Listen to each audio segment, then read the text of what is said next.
देव सवितरुदुरितानि परासु यद्भद्रं तन्नयासु भद्रं कर्णेभिः शृणुयाम देवा भद्रं पश्येमाक्षिभिर्यजत्रा स्थिरैरङ्गैस्तुष्टुवांसस्तनुर्भिर्व्यसेम देवहितं यदायुः। वेद प्रेमियों, सुधी श्रोताओं, संप्रति हम सब ऋग्वेद के द्वितीय मंडल के द्वितीय सूक्त में प्रवेश करने जा रहे हैं। इस सूक्त में कुल 13 मंत्र हैं। सभी मंत्रों के दृष्टा ऋषि हैं गृत्समद, देवता हैं अग्नि और छंद है जगति। अब सर्वप्रथम इस दूसरे मंडल के दूसरे सूक्त के पहले मंत्र की व्याख्या में हम लोग प्रवेश करेंगे। इस मंत्र का शीर्षक है यज्ञों में आवाहनीय सर्वशक्ति संपन्न अग्निदेव। तो थोड़ा यहाँ यह भी समझ लेना चाहिए कि बार बार वही देवता क्यों पुनरावृत्त होते हैं, अग्नि, इंद्र, और वही बातें क्यों बार बार कही जाती हैं। तो इसमें कोई ऊब की आवश्यकता नहीं है। मंत्रों में गांभीर्य है, संदेश है, जीवन है। थोड़ा हर वस्तु को समझने की एक शैली, एक कला, एक दृष्टिकोण बनाना पड़ता है। जैसे हम आज या कभी कुछ स्थापित देव की आराधना करते हैं या करते आए हैं। शक्तियाँ तो वही हैं, लेकिन भाषा में, युग में उनके रूप और नाम बदलते आए हैं। कभी अग्नि और इंद्र का प्राधान्य था, तो कभी राम और कृष्ण का, कभी बुद्ध का, हनुमान का और अन्य देवी देवताओं का, और उनकी स्तुति की जाती रही है। उन्हीं को सर्वस्व माना जाता रहा है और उन्हीं के इर्द गिर्द सारा संसार घूमता हुआ, सारी सृष्टि की क्रियाएं उन्हीं से लगी हुई दिखाई जाती हैं। यह स्तुति का एक ढंग है, शैली है, चाहे जिस धर्म में हो। तो एक उसकी मान्यताएं होती हैं, शैली होती हैं, उसी के इर्द गिर्द प्रार्थनाएं होती हैं, निवेदन होते हैं। तो वही बात यहाँ भी है। वैदिक देवताओं में जो प्रकृति के इस रहस्य में, प्रकृति के संचालन में अनुभूत होते हैं, दृश्यमान होते हैं, उनको नामित किया गया है। कहीं इंद्र के रूप में, कहीं अग्नि के रूप में, कहीं आदित्य, पूषा, अर्यमा आदि के रूप में, कहीं विश्वकर्मा रूप में, कहीं अश्विनी कुमार के रूप में। तो भिन्न भिन्न रूपों में उस परम शक्ति को ही याद किया गया है। और सभी या किसी भी देवता विशेष को देखें तो कुछ उसके कृत्य होते हैं, कुछ वैशिष्ट्य होते हैं, उसी वैशिष्ट्य को दोहराया जाता है। चाहे जो भी देव हों, चाहे जो भी स्तुति के पात्र हों, उनके जो कृत्य होते हैं उन्हीं के चारों ओर स्तुति मंडलित होती है। राम का गुणगान होगा तो राम के भिन्न भिन्न कृत्य, कृष्ण का होगा तो कृष्ण के भिन्न भिन्न कृत्य, हनुमान जी का होगा तो उनके भिन्न भिन्न कृत्य, गणेश जी का होगा तो उनके आकार प्रकार भिन्न भिन्न कृत्यों का महात्म का वर्णन होगा। लगभग तथ्य वही होते हैं, भाषा शैली में कुछ अंतर आ सकता है। तो वही बात यहाँ भी है। शक्तियाँ वैशिष्ट तो देवताओं के अपने अपने हैं, उन्हीं के इर्द गिर्द सारी स्तुतियाँ चक्कर काटती हैं। यह स्वाभाविक क्रम है। अब बार बार उन्हीं की क्यों कही जाती है, इसका भी कारण है कि ऋग्वेद जो है या हमारे वेद जितने हैं वो किसी एक व्यक्ति के दृष्ट मंत्रों से अथवा छंदों से, लिखित छंदों से नहीं संबंधित है। एक ही व्यक्ति होता तो इतनी पुनरुक्तियाँ न होती। भिन्न भिन्न ऋषि परिवार थे, ऋषि मंडल थे, उनमें 20 25 50 उनके वंशज थे। वो सब मिल करके प्रार्थना किए हैं। और इसको हमने कभी बताया भी है कि समय बीत गया तो भिन्न भिन्न समय में भिन्न भिन्न राजवंशों ने ऋषियों और विद्वानों के सहयोग से उन ऋषि परिवारों से उनके संकलित या उनके द्वारा दृष्ट मंत्रों या छंदोबद्ध किए गए मंत्रों को एकत्र किया, संकलन किया उनका, और उसका नाम ऋग्वेद रखा। बाद में वेदों का अलग अलग 4 वेदों में विभाजन भी हुआ। ये सब बातें प्रारंभ में कही गई हैं। अगर चाहें तो जो पहला एपिसोड है उसमें सब बातें विशेष विस्तार के साथ बताई गई हैं, उसे देख लें तो तमाम शंकाओं का समाधान हो जाएगा, और देखना भी चाहिए। तो अब भिन्न भिन्न ऋषियों द्वारा जब प्रार्थनाएं की गई, मंत्र छंदोबद्ध हुए, तो उनमें तो वैशिष्ट जो उनका है वही कहा ही जाएगा, एक व्यक्ति के द्वारा तो है नहीं। तो इसलिए जो नियुक्तियाँ हुई हैं वो स्वाभाविक हैं, लेकिन उन सब में कुछ अपने अलग वैशिष्ट्य भी हैं। उनको हम यथाशक्ति प्रकट करने की चेष्टा करते हैं। तो अब हम मूल मंत्र पर आए। तो प्रथम इस मंत्र का पाठ हो जाए। यज्ञेन वर्धत जातवेदसमग्नियजध्वम् हविषातना गिरा समिधानम् सुप्रजसम् स्वर्णरम् द्युक्षम् होतारम् वृजनेषधोर्षदम्। शब्दार्थ भावार्थ आदि की ओर चले।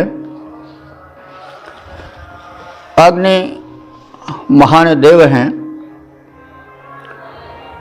उनकी विस्तृत स्तुति और पूजन होना चाहिए। इस तथ्य को केंद्र में रख करके मंत्र कहा गया है, अग्नि की महत्ता बताई गई है और ऋतुजों से, स्तोताओं से अथवा याजकों से यह अनुरोध किया गया है कि हे याजका ऋतुजा हुआ जात वेदसम समिधानम। अग्नि का विशेषण है कि ऐसे जात वेदस माने सर्वज्ञ, जाता नाम पदार्था नाम ज्ञाता सा जात वेदसा, जो समस्त सृष्टि के पदार्थों का ज्ञान रखता हो, सर्वज्ञ हो, वो जात वेदस है। तो यहाँ अग्नि को सर्वज्ञ कहा गया है, जात वेदस कहा गया है। तो जो जाता नाम है, समस्त उत्पन्न पदार्थों के ज्ञाता हैं, और समिधानम, जो समिधा द्वारा, समिधा माने हविष्यान्न आहुति आदि के द्वारा, समिधानम माने वृद्धि पाने वाले हैं, प्रज्वलित होने वाले हैं। ऐसे अग्नि की हे ऋतुजाः हविषा, हविष्यान्न द्वारा, और तना गिरा, तना माने विस्तृत, गिरा माने स्तुति वाणी। हविषा तना यानी हव्यान्न द्वारा, आहुतियों द्वारा, और तना गिरा विस्तृत स्तुति वाणी द्वारा यजध्वम, पूजन करो, यजन करो, यज्ञ करो। तो तना, तना शब्द लिखिए, तना गिरा, तना शब्द तो आज भी बड़ा प्रचलित है, लोक में भी तना हुआ है। तना माने विस्तृत, तान दो, तो वही तना है, विस्तृत। तो लोक में हम देखते हैं कि लोक भाषा में ज़्यादा वो शब्द प्रयुक्त होता है, तना हुआ है, तान दो, उसको विस्तृत कर दो। तो यहाँ तना गिरा माने विस्तृत वाणी द्वारा, माने व्यापक स्तुति वाणी द्वारा, और हविषा, हविष्यान्न द्वारा, आहुति द्वारा यजध्वम माने उनका पूजन करो। तो कीदृशम या महिमानम, किस प्रकार से महिमा वाले वे हैं, तो उसे कहा जा रहा है कि वे जात वेदस हैं, यानी जितनी वस्तुएं संसार में उत्पन्न हैं उनको जानने वाले हैं। जाता नाम वस्तु नाम ज्ञाता अग्नि अस्ति तद्देवम समिधानम, उनको समिधा प्रदान करो। और क्योंकि वे समिधा से आहूत वस्तुओं से प्रदीप्त होने वाले हैं, और वे अग्निदेव कैसे हैं, सुप्रयसम, उत्तम अन्न से युक्त हैं, यानी अन्नों की, पुष्ट अन्नों की उत्पत्ति के वे कारण हैं। अग्नि ही से जो है वो सूर्य रूप में अग्नि जो है उनके द्वारा जब पृथ्वी का जल वाष्पित होता है, बादल बनता है, तो वृष्टि होती है, उसी से न होता है। इसके अतिरिक्त जो धरती में एक ऊष्मा रहती है, गर्मी रहती है, वो भी अग्नि का ही गुण है। उसी से भी तो उससे भी अग्नि अंकुरित वो बीज अंकुरित होता है और फिर वही अन्न बनता है। तो वे जो हैं अग्निदेव, वे प्रदीप्त होते हैं, प्रकट होकर के बढ़ते हैं आहुति द्वारा, और वे सुपयसम, उत्तम पुष्ट अन्नों को उत्पन्न करने वाले हैं, उनसे वे युक्त हैं, यानी उनके अधीन उत्पत्ति है। वे स्वर्णरम, स्वर्ण को देने वाले हैं। र जो है वो राति ददात के अर्थ में आता है, तो स्वर्ण रम यानी स्वर्ण के दाता हैं। अर्थात स्वर्ण का अर्थ होता है एक तो सोना धातु है, लेकिन व्यापक रूप से देखें तो समृद्धि का भी वह द्योतन करता है। सोने की चिड़िया भार तो कहा जाता था, इसका मतलब हुआ कि समृद्धि का वह भंडार था। तो वे अग्नि जो हैं वो स्वर्ण के दाता हैं, यानी समृद्धि के, संपन्नता के प्रदायक हैं। और कैसे हैं? दीक्षम, दीक्षम माने तेजस्वी हैं। और होतारम, वो देवताओं को यज्ञ में आहूत करने वाले हैं, बुलाने वाले हैं। ब्रजनेशु, ब्रजनेश माने युद्धों में, ब्रजन युद्ध को कहते हैं। ब्रजनेश माने युद्धों में धूर सदम, बल प्रदान करने वाले हैं। चाहे अस्त्र शस्त्र से लड़ा जाए, चाहे जीवन युद्ध लड़ा जाए, चाहे जो शुभ कर्म किया जाए, वो सब जगह ही है, उसमें वो शक्ति प्रदान करते हैं, क्योंकि ऊर्जा के मूल तो अग्नि ही है ना। ऐसे अग्निदेव, तो ऐसे अग्निदेव को यज्ञेन वर्धत, अग्नि में वृद्धि प्रदान करो। कैसे? हविषा तना, हविषा माने हव्यान्न द्वारा, और तना गिरा माने व्यापक स्तुतियों द्वारा। ये यज्ञोम उनका पूजन करो। तो अग्निदेव, हे याजको, हे ऋतुजो, अग्निदेव समिधा से प्रदीप्त होने वाले, उत्पन्न पदार्थों को सर्वव्यापकता से जान लेने वाले, उत्तम धन, धान्य, स्वर्ण, ऐश्वर्य आदि को प्रदान करने वाले, तेजस्वी देवों को यज्ञ में बुलाने वाले, युद्धों में डटकर सामना करने की ऊर्जा देने वाले अग्निदेव हैं। और ऐसे अग्निदेव को यज्ञ में आमंत्रित कर उनको आहुति प्रदान द्वारा वृद्धि प्रदान करो, बढ़ाओ, प्रज्वलित करो, और उनकी व्यापकता से भावपूर्वक स्तुतियों से पूजित करो, आराधित करो, उनकी आराधना करो। अब हम इसके पद रूपांतरण पर भी दृष्टि डालें।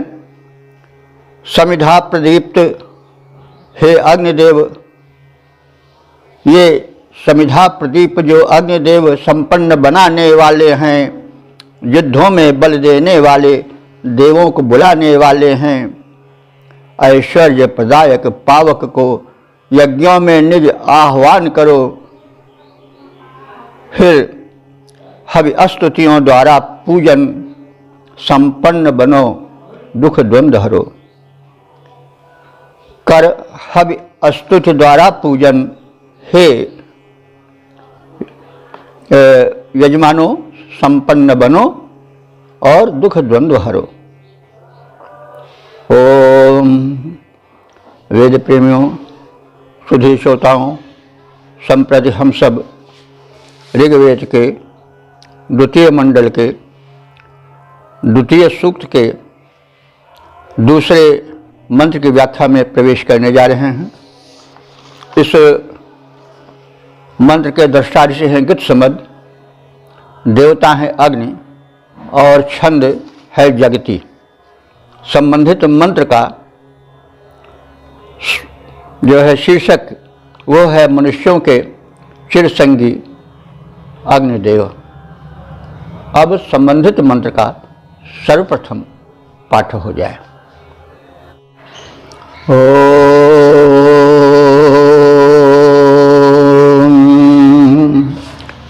अभित्वा नक्ति रुषसो ववाशिरेग्ने वत्सं न स्वसरेषु धेनवः दिव इवेदरतिर्मानुषा युगाक्षपो भासि पुरुवार संयतः। शब्दार्थ भावार्थ आदि से परिचय प्राप्त करें। इस मंत्र में यज्ञ के प्रति प्रेम और लगाव की अभिव्यक्ति की गई है, और अग्नि के सर्वव्यापी महात्म्य का चित्रण किया गया है।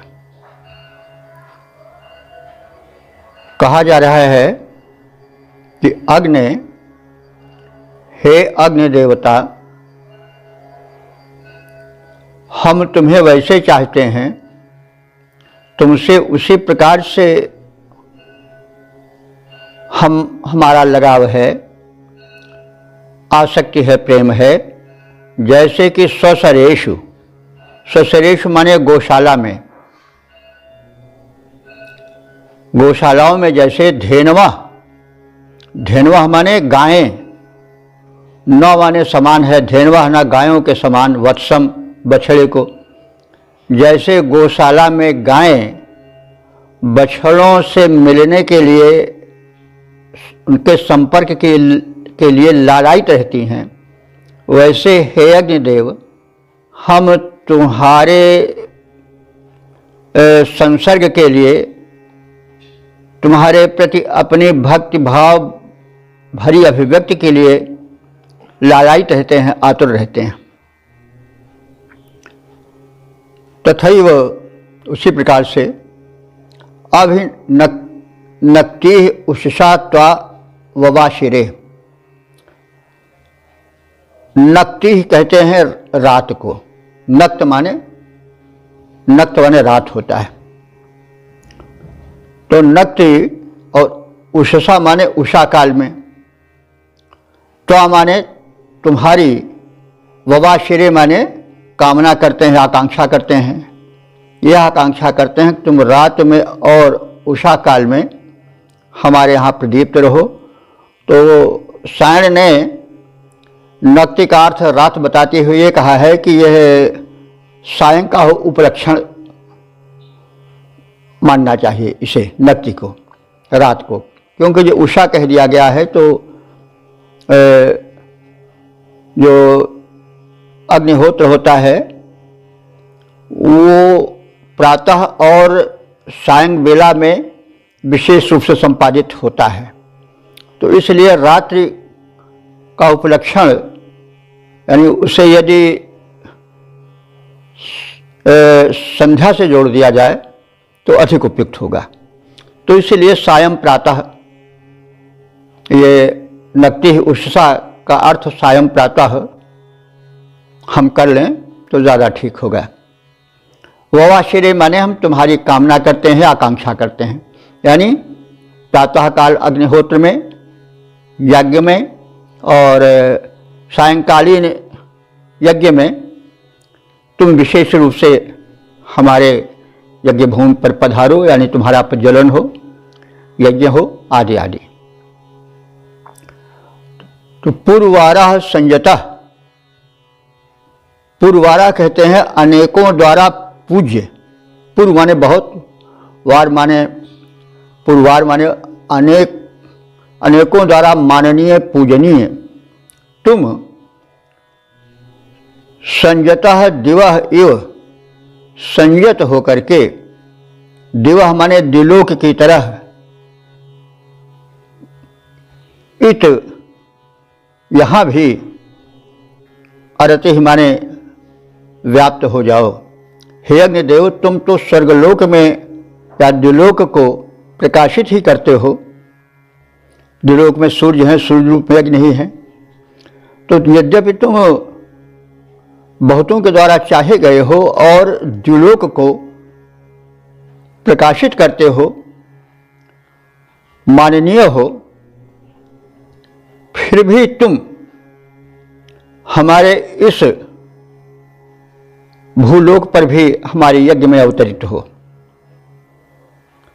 मानुषा युगा क्षपः, युगों युगों में मनुष्य के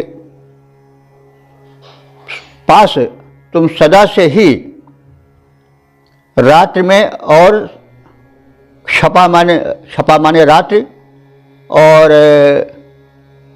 दिवा माने दिन, तो तुम्हारा यह क्रम रहा है कि कृपा पूर्वक तुम सभी युगों में मनुष्य के हितार्थ दिन और रात दोनों में उसका कल्याण करते रहे हो। यह तुम्हारा क्रम रहा है। यानी हे अग्निदेव, हम तुम्हें वैसे चाहते हैं जैसे गौशाला में बंधी गायें अपने बछड़े को पाने के लिए लालायित रहती हैं, वही लालसा, वही प्रेम, वही आसक्ति तुम्हारे प्रति हम सब यजमानों की है। हम तुम्हें दिनों रात चाहते हैं, तुम्हारा सामीप्य हमें कांक्षित है।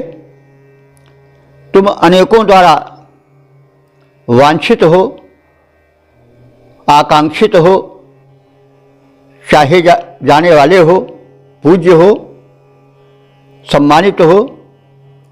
तुमसे प्रार्थना है कि जैसे तुम दिव्य लोक में कृपा करते हो, वहाँ प्रकाशित रहते हो, वैसे हमारे यहाँ इस मर्त्य लोक के यज्ञ में भी पधारो, नियंत्रित रूप से व्याप्त रहो। नियंत्रित रूप से मतलब हुआ कि आप अपने कृपापूर्ण उस यज्ञ वेदी की सीमा में रहो। अगर अग्निदेव अनियंत्रित हो जाते हैं तो आप जान लेते हैं, फिर दावानल बन जाते हैं। तो ही जो बड़ा व्यापक होता है और बड़ा तेजस्वी होता है, उससे यह भी प्रार्थना करती जाती है कि आप जरा अपने कृपा दृष्टि को ही हम पर डालेंगे। तो ही बात कही जा रही है कि हे अग्नि देवता, तुम जो हो वो युगों युगों से हम मानवों के सहयोगी साथी रहे हो, उन पर कृपा दृष्टि बरसाते रहे हो, दिनों और रात उनके साथी बने हो, उनके हितैषी और कल्याणकारी बने हो। तो तुम हमारे भी इस यज्ञ में पधारो और अपने मर्यादित रूप में, सीमित रूप में हम सबका हित करते रहो। पद रूपांतरण देखें। हे अग्नि देवता, गायें निज बछड़े को चाहें जैसे, हे अग्नि देवता, गायें निज बछड़े को चाहें जैसे, हम रातों दिन प्रेम पूर्वक तुम्हें चाहते वैसे। तुम दिव्य लोक की भांति यज्ञ में रहो नियंत्रित विद्यमान, होते निश में भी आलोकित, हे नर के चिरसंगी सुजान। ओम वेद प्रेमियों, सुधी श्रोताओं, संप्रति हम सब ऋग्वेद के दूसरे मंडल के दूसरे सूक्त के तीसरे मंत्र की व्याख्या में प्रवेश करने जा रहे हैं। इस मंत्र के दृष्टा ऋषि हैं गृत्समद, देवता हैं अग्नि और छंद है जगती। संबंधित मंत्र का शीर्षक है त्रैलोक व्यापी अग्नि ही यज्ञ वेदी में स्थापित होते हैं। अब संबंधित भाव भरे मंत्र का सर्वप्रथम पाठ हो जाए। अभित्वानक्ते रुषसो बवाशिरेग्ने वत्सन्नस्वसरेषु धेनवाः दिव इमे दरतिर्मानुषा युगाक्षपो भासि पुरवार संयताः। शब्दार्थ भावार्थ आदि से परिचय पाएं। तो इस मंत्र में बताया गया है कि अग्निदेव त्रिलोक व्यापी हैं, सर्वत्र उनका प्रसार है किसी न किसी रूप में, और वे तेजस्वी हैं, त्रिलोक व्यापी हैं। फिर भी भक्तों के वशीभूत हो करके, आराधकों पर कृपा करके वे यज्ञवेदी में समाहित होकर अपना सुंदर रूप, अपना संयत प्रकाशक रूप, लोकहितकर रूप प्रकट करते हैं। ये कृपा है। यह जो इष्ट आराधक रहे हैं उनके प्रति लगभग सभी करते रहे हैं। जब प्रार्थना होती है, विनती होती है किसी देव विशेष की, तो पहले उसकी महत्ता का गुणगान किया जाता है, पुनः उसकी कृपा दृष्टि और दयालुता और वत्सलता, सरलता का चित्रण किया जाता है। जैसे तुलसीदास जी ने भी कहा है कि व्यापक ब्रह्म निरंजन निर्गुण विगत विनोद, सो अज प्रेम भगत बस कौशल्या की गोद। वही राम ब्रह्म जो व्यापक विरज अज, निर्गुण विगत विनोद, इतने व्यापक हैं। तो सो अज जो जन्म नहीं लेने वाला है, महान है, प्रेम भगति बस कौशल्या की गोद। वही बात, मतलब वेद का यही भाव सर्वत्र है कि देवता जो हैं वो बड़े व्यापक हैं, उनकी शक्ति का कोई आर पार नहीं है। अग्नि तो प्रधान देवताओं में से हैं ऋग्वेद के। उन अग्नि के विषय में भी यही कहा गया है, जैसे तुलसीदास जी ने भी स्थान स्थान पर राम को जब वो सर्वस्व माने हैं, तो जैसे वैदिक ऋषि अग्नि को सर्वस्व माने हैं, फिर भी उनको अपने छोटे से घर में वेदी में रहने वाला कहकर उनकी कृपा को द्योतित किए हैं। छोटी सी दीपक की लौ अग्नि के ही का तो रूप है, वो प्रकाशित होती है घर में, तो अग्निदेव की कृपा है जो जब प्रज्वलित होते हैं तो फिर त्रिलोक भस्म करने लग जाते हैं। तो वो महापुरुषों का लक्षण है और लगभग सभी श्रोताओं भक्तों ने कुछ ऐसा ही कहा है। यह इम गावत वेद बुध जाहि धरत मुनि ध्यान, सो दशरथ सुत भगत हित कौशलपति भगवान। यही बात लगभग सभी उपासकों ने जो उस परम शक्ति का नाम अपने अपने ढंग से रखा है, नमन किया है, इन्हीं भावों से वे भी भावित होकर के प्रकट किए हैं, ऐसा कुछ प्रतीत होता है। भाव में साम्यता अंत में आकर के आ जाती है सब में। तो कुछ यही दृष्टिकोण इसमें भी किया गया है कि अग्नि जो इतने व्यापक हैं, इतने प्रचंड हैं, भस्म कर दें त्रैलोक्य को, वे जब अपने भक्तों पर कृपा करते हैं तो यज्ञ वेदी में स्थिर हो जाते हैं, अपना कोमल और करुण रूप, प्रकाशक रूप दिखाते हैं।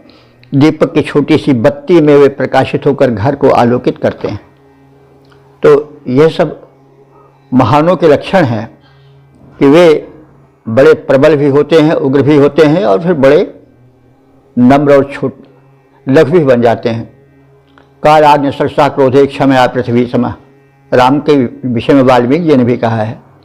क्रोध करते हैं तो कालाग्नि बन जाते हैं, और क्षमा करते हैं तो पृथ्वी बन जाते हैं। पृथ्वी को चाहे जितना खोदो खादो, पृथ्वी कुछ इनकार नहीं करती है। अब जब पृथ्वी सब धारण किए हुए, चाहे तो अभी हिलाए दे थोड़ा तो भूकंप आ जाए, सब दुनिया खत्म हो जाए, नहीं, ये महापुरुषों के लक्षण हैं।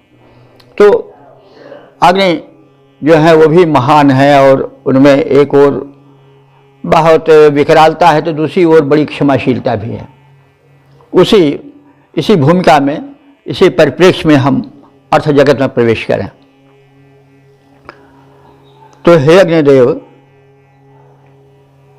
तुम जो हो वो सुदंशः उत्तम दर्शन वाले हो, उत्तम कर्म वाले हो।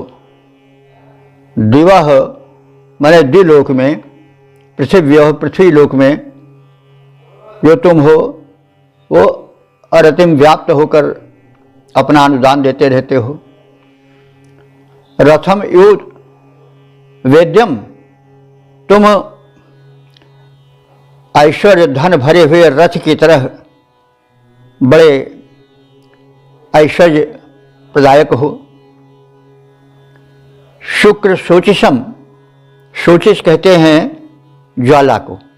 तुम्हारी ज्वालाएं बड़ी उज्ज्वल, बड़ी तेजस्वी हैं। क्षितिषु मित्रम न प्रशस्यम, तुम क्षितिषु माने क्षिति कहते हैं भूमि, भूमियों में यानी भिन्न भिन्न भूमियों में, स्थानों में, मित्रम न माने मित्र के समान, सन्मित्र के समान, प्रशस्यम माने प्रशंसा पाते हो, क्योंकि मनुष्यों का कल्याण करते हो मित्रवत। तो इसलिए तुम पृथ्वी में मित्रवत निकट होकर के हित में लगे रहते हो, इसलिए प्रशंसनीय, सबके मनचाहे बने रहते हो। तुम अग्नि को, उस तुझ अग्निदेव को देवाह, देवाह माने देवगण अथवा देव विद्वानों को भी कहते हैं, क्योंकि वे भी देते हैं, ज्ञान देते हैं, प्रकाश देते हैं। तो यहाँ देव विद्वान ऋतुजों के लिए जो अग्नि स्थापन करते हैं, उनके लिए अर्थ में लेना बड़ा ही मतलब ज़्यादा संगत होगा। तो ऐसे तुम महान अग्नि को, जो दिव्य ऋत्विजगण हैं, जो देवतुल्य हैं, वे रजसा बुधने नि एरिरे, रजसा माने भूलोक के, बुधने माने मध्य रूप में जो मानी जाती है वो क्या है? यज्ञ वेदी। देखो कहा जाता है कि यज्ञ वेदी जो है वह पृथ्वी की नाभि है, ऐसा श्रुतियों की मान्यता है, वेद की मान्यता है कि भूलोक की नाभि रूप में यज्ञ वेदी होती है। तो ऐसे महत्तम सर्वव्यापक हे अग्निदेव, तुम जो हो वो हो कृपा करके ऋतुजों के आग्रह पर यज्ञ वेदी के मध्य एरिरे माने स्थापित किए जाते हो। तो हे उत्तम कर्मों के संपादक, यज्ञादि के विधायक अग्निदेव, दुलोक और भूलोक में व्याप्त रहने वाले अग्निदेव, धन पूर्ण रथ के समान जो हो वो हितकर और प्रिय अग्निदेव, तुम तेजस्वी दीप्ति से युक्त रहते हो, मानव मात्र के हितैषी हो, मित्र के समान उपयोगी हो, निकट रहने वाले हो, प्रशंसनीय हो। हे तुझ महान शक्ति और तेज से परिपूर्ण अग्नि देवता को हमारे देवगण यानी देवता तुल्य जो ज्ञान के प्रकाशक हैं, ऐसे ऋत्विजगण यज्ञ वेदी में उस छोटे से स्थान में तुम्हें स्थान देते हैं, प्रज्वलित करते हैं, और तुम कृपा करके हम सबके यज्ञ कर्म को पूर्ण करते हो, हम सबको धन्य करते हो। तुम्हें बार बार नमन है। इसका छंद रूपांतरण देखें। उत्तम कर्मी अवनी अंबर में व्याप्त नित्य रहने वाले, तेजस्वी धन से भरे हुए, रथ के सम प्रिय लगने वाले, जो प्रखर दीप्ति से युक्त मित्रवत प्रीति प्रशंसा पाए हैं, ऐसे पावक को स्थापित ऋत्विगण करते आए हैं। यज्ञ वेदी में ऐसे पावक को स्थापित ऋत्विगण करते आए हैं। ओम वेद प्रेमियों, सुधी श्रोताओं, संप्रति हम सब ऋग्वेद के द्वितीय मंडल के दूसरे सूक्त के चौथे मंत्र की व्याख्या में प्रवेश करने जा रहे हैं। यह मंत्र जगती नामक छंद में निबद्ध है। मंत्र दृष्टा ऋषि हैं गृत्समद और देवता हैं अग्निदेव तथा संबंधित मंत्र का शीर्षक है परमोपकारी अग्निदेवता। अब संबंधित मंत्र का सर्वप्रथम पाठ हो जाए। तमुक्षमाणं रजसि स्व आदमे चन्द्रमिव सुरजं ह्वार आदधुः कृष्ण्याः पदरं जितयन्तमक्षभिः पाथो न पाजुञ्जनसि उभे अनु। शब्दार्थ भावार्थात से परिचय प्राप्त करें। प्रस्तुत मंत्र में अग्नि के औदार्य,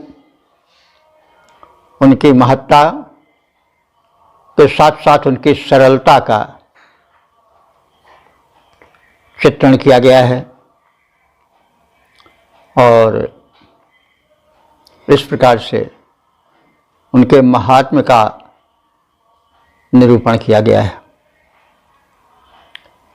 तो वे अग्निदेव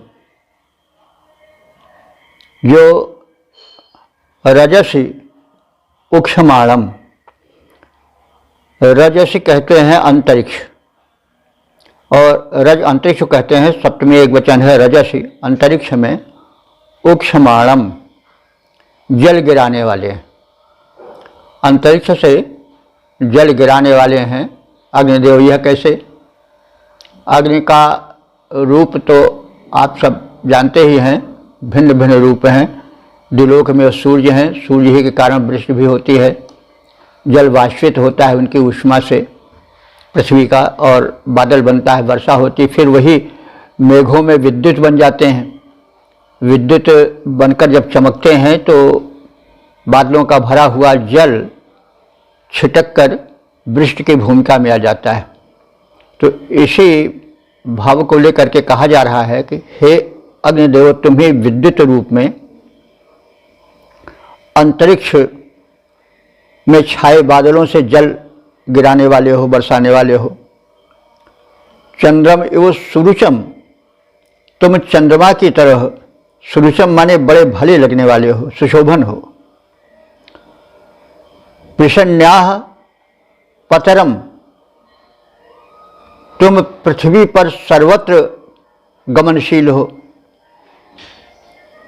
प्रसन्न्याह, प्रश्न कहते हैं पृथ्वी को, तो प्रसन्न्याह पतरम माने पृथ्वी पर तुम सर्वत्र प्रसार पाने वाले हो, गमन करने वाले हो। अक्षभी चिंतयंतम, अक्षभी माने ज्वालाओं के द्वारा, तुम चिंतयंतम माने पहचाने जाने वाले हो। तुम्हारी ज्वाला उठती तो पता चल जाता कि अग्निदेव का प्राकट्य हो गया है। तो अक्षभी चिंतयंतम, ज्वालाओं के माध्यम से तुम प्रतीत हो जाने वाले हो, ज्ञात हो जाने वाले हो, साक्षात दृश्य के विषय बन जाते हो। पाथः न पायुम, पाथ कहते हैं जल को, पाथोज समझ को कहा जाता है। तो पाथः न माने समान होता है।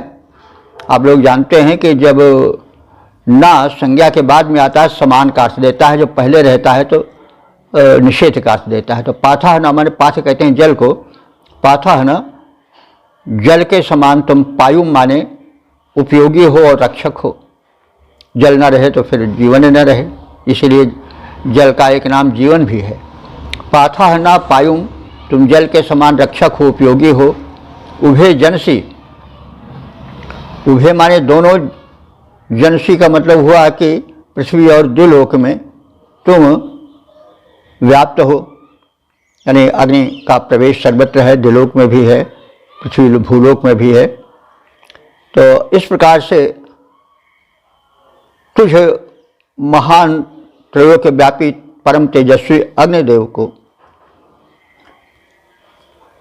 तुम्हारे भक्त आराधक लोग स्वदमे, दम कहते हैं घर को, और दमे सप्तमी एक वचन, तुम अपने घर में ह्वारम आदधु, एकांत स्थान में, ह्वारम एकांत स्थान में, आदधु माने स्थापित करते हैं। दीपक आदि के रूप में, छोटी सी लौ के रूप में अपने घर के किसी कोने में जला देते हैं और घर प्रकाशित रहता है, अंधकार भाग जाता है। तो यानी यह तुम्हारी एक और तुम बड़े त्रिलोक व्यापी हो और जल वृष्टि करते हो। बादलों से, जो बादलों में भरा हुआ जल रहता है उसको धरती में लाने में विद्युत बन करके सहायक होते हो, और जब व्याप्त हो जाते हो तो कितने विकराल बन जाते हो, दावानल आदि रूप में। आज युद्धकाल में उनकी विकरालता देख ही रहे हैं, एटम बम फट रहा है, क्या क्या हो रहा है। तो ऐसे व्यापक विकराल महान अग्निदेव, तुम इतने कृपालु हो कि अपने उपासकों के घर में दीपक बन करके द्युत फैलाते हो। हम तुम्हारी इस महत्ता, तुम्हारी इस विकरालता और इस नम्रता का स्वागत करते हैं, नमन करते हैं। अंतरिक्ष से वृष्टि बनकर पृथ्वी पर उतरने वाले, अर्थात अंतरिक्ष से जल की वर्षा में विद्युत आदि रूप में सहायक होने वाले, चंद्रमा की भांति सुशोभन नेत्रों को आकर्षित कर लेने वाले, पृथ्वी पर सर्वत्र गमनशील, कोई ऐसा स्थान नहीं है जहाँ पर तुम्हारा आवास न हो पृथ्वी पर, और ज्वालाओं के रूप में तुम दृश्यमान होकर अपना प्रकट परिचय देते हो। तुम जल के समान शीतल भी हो और उपयोगी भी हो, रक्षक भी हो। अंबर और अवनी दोनों में तुम विद्यमान हो। ऐसे व्यापक अग्नि देवता को हम अपने घर के एक कोने में स्थापित करते हैं और वे हमारे अंधकार को हरते हैं, हमें धन्य करते हैं। ऐसे अग्नि को नमन है। पद्य रूपांतरण देखें। अंतरिक्ष से वृष्टि कराते हे अग्निदेव, अंतरिक्ष से वृष्टि कराते, शश समान शोभन छवि पाते, ज्वालाओं में दृश्यमान वे अवनी अंबर को चमकाते, गमनशील सर्वत्र नीरसम जीवन दाता हैं कहलाते। घर के एक विजन कोने में उन व्यापक को हम ठहराते,